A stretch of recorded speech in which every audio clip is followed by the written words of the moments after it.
इसी यीशु के पाक के तो पवित्र नाम में आप सबकी सलामती हो। खुदावंद आप सबके साथ हो।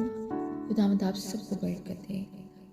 आइए आज हम खुदा के जिंदा पाक कलाम में से पढ़ेंगे ग्रंथियों के नाम पौलुस रसूल का पहला खत, उसका पहला बाब।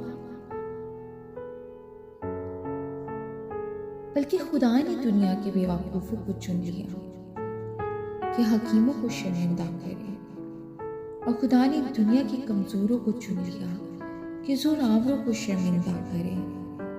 और खुदा ने दुनिया के कमीनों और हकीरों को बल्कि बेवजूदों को चुन लिया कि मौजूदों को निस्त करे, ताकि कोई बशर खुदा के सामने फख्र ना करे, लेकिन तुम उसकी तरफ से मसीह यीशु में हो, जो हमारे लिए खुदा की तरफ से हिकमत ठहरा, यानी रास्तबाजी और पाकीज़गी और मुखलसी, ताकि जैसा लिखा है वैसा ही हो कि जो फख्र करे वो खुदा पर फख्र करे। आमीन। खुदा के जिंदा पाक कलाम के पढ़े सुने जाने में उसकी बरकत और खुदा का शुक्र है।